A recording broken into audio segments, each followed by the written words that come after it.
ಬಾಣಸವಾಡಿ ಠಾಣಾ ವ್ಯಾಪ್ತಿಯಲ್ಲಿ ಲೈಂಗಿಕ ದೌರ್ಜನ್ಯ ಪ್ರಕರಣಕ್ಕೆ ಸಂಬಂಧಪಟ್ಟಂತೆ ಯುವತಿಗೆ ಲೈಂಗಿಕ ಕಿರುಕುಳ ನೀಡಿದ್ದ ಆರೋಪಿಗಳಿಬ್ಬರನ್ನ ಬಂಧಿಸಲಾಗಿದೆ. ಡಿಜೆಹಳ್ಳಿ ನಿವಾಸಿ ನಂದಾ ಹಾಗೆ ಕೆಜಿಹಳ್ಳಿ ನಿವಾಸಿ ಅಮೀನ್ ಅನ್ನೋರನ್ನ ಬಂಧಿಸಲಾಗಿದೆ.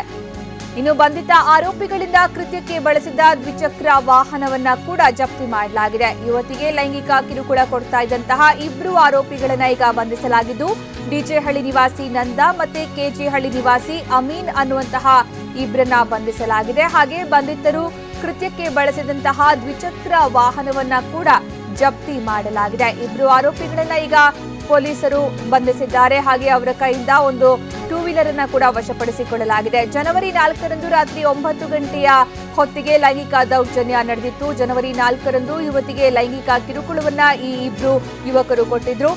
ಬಾಣಸವಾಡಿ ಠಾಣಾ ವ್ಯಾಪ್ತಿಯಲ್ಲಿ ಲೈಂಗಿಕ ದೌರ್ಜನ್ಯ ಪ್ರಕರಣ ದಾಖಲಾಗಿತ್ತು. ಈಗ ಆ ಇಬ್ಬರು ಆರೋಪಿಗಳನ್ನ ಬಂಧಿಸಲಾಗಿದೆ. ಡಿಜೆಹಳ್ಳಿ ನಿವಾಸಿ ನಂದಾ ಮತ್ತೆ ಅಮೀನ್ ಇಬ್ಬರನ್ನ ಕೂಡ ಈಗ ಬಂಧಿಸಲಾಗಿದೆ. ಇಬ್ರು ಕೂಡ ಯುವತಿಗೆ ಜನವರಿ 4ರಂದು ರಾತ್ರಿ 9 ಗಂಟೆಗೆ ಲೈಂಗಿಕ ಕಿರುಕುಳವನ್ನ ಕೊಟ್ಟಿದ್ರು, ಲೈಂಗಿಕ ದೌರ್ಜನ್ಯ ಎಸಗಿದ್ರು. ಈ ಹಿನ್ನೆಲೆಯಲ್ಲಿ ಅವರಿಗೋಸ್ಕರ ಶೋಧ ಕಾರ್ಯ ಕೂಡ ನಡೆಸಲಾಗಿತ್ತು. ಪೊಲೀಸರು ತಂಡಗಳನ್ನು ರಚಿಸಿ ಆರೋಪಿಗಳಿಗೋಸ್ಕರ ಹುಡುಕ್ತಾ ಇದ್ರು. ಈಗ ಆರೋಪಿಗಳು ಸೆರೆ ಸಿಕ್ಕಿದ್ದು ಆರೋಪಿಗಳನ್ನ ಬಂಧಿಸಲಾಗಿದೆ. ಹಾಗೆ ಅವರ ಕೈಯಿಂದ ಈ ಕೃತ್ಯಕ್ಕೆ ಬಳಸಿದಂತಹ ಒಂದು ದ್ವಿಚಕ್ರ ವಾಹನವನ್ನ ಕೂಡ ವಶಪಡಿಸಿಕೊಳ್ಳಲಾಗಿದೆ. ಈ ಬಗ್ಗೆ ಹೆಚ್ಚಿನ ಮಾಹಿತಿ ನೀಡ್ತಾರೆ ನಮ್ಮ ಪ್ರತಿನಿಧಿ ಶಿವಪ್ರಸಾದ್. ಈ ಪ್ರಕರಣದ ಹಿನ್ನೆಲೆ ಏನು ಮತ್ತೆ ಆರೋಪಿಗಳ ಹಿನ್ನೆಲೆ ಏನು? ಹೌದು ಸುಖಿನ, ಜನವರಿ 4ರಂದು ನಡೆದಿದ್ದಂತಹ ಒಂದು ಲೈಂಗಿಕ ದೌರ್ಜನ್ಯ ಪ್ರಕರಣ, ಕಮನಹಳ್ಳಿ ಲೈಂಗಿಕ ದೌರ್ಜನ್ಯ ಪ್ರಕರಣದ ತರುವಾಯ ಒಂದು ಪ್ರಕರಣ ಬೆಳಕಿಗೆ ಬಂದಿರ್ತಕ್ಕಂಥದ್ದು.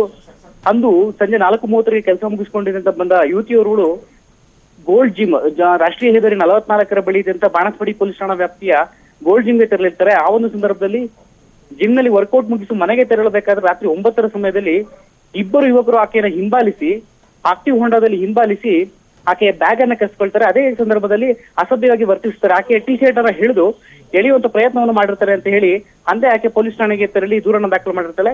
ಈ ಒಂದು ಪ್ರಕರಣದ ಅಡಿಯಲ್ಲಿ ಐಪಿಸಿ ಸೆಕ್ಷನ್ 354ರ ಅಡಿಯಲ್ಲಿ ಪ್ರಕರಣವನ್ನು ದಾಖಲಿಸಿಕೊಂಡಿದ್ದಂತಹ ಬಾಣಸವಾಡಿ ಪೊಲೀಸರು ಆರೋಪಿಗಳ ಪತ್ತೆಗೆ ಬಲೆಯನ್ನ ಬೀಸಿರ್ತಾರೆ.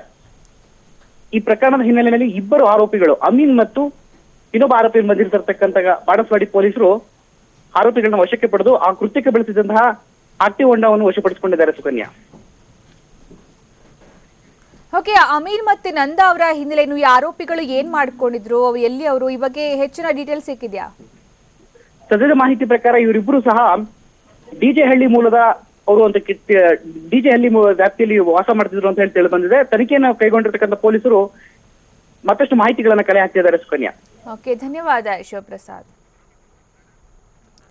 ಜನವರಿ 4ರಂದು ನಡೆದಂತಹ ಲೈಂಗಿಕ ದೌರ್ಜನ್ಯ, ಲೈಂಗಿಕ ಕಿರುಕುಳಕ್ಕೆ ಸಂಬಂಧಪಟ್ಟಂತೆ ಈಗ ಇಬ್ರು ಆರೋಪಿಗಳು ಅರೆಸ್ಟ್ ಆಗಿದ್ದಾರೆ. ಡಿಜೆಹಳ್ಳಿಯ ನಿವಾಸಿಗಳಾದಂತಹ ಅಮೀನ್ ಮತ್ತೆ ನಂದಾ ಇಬ್ಬರನ್ನ ಕೂಡ ಪೊಲೀಸರು ವಶಕ್ಕೆ ಪಡ್ಕೊಂಡಿದ್ದಾರೆ.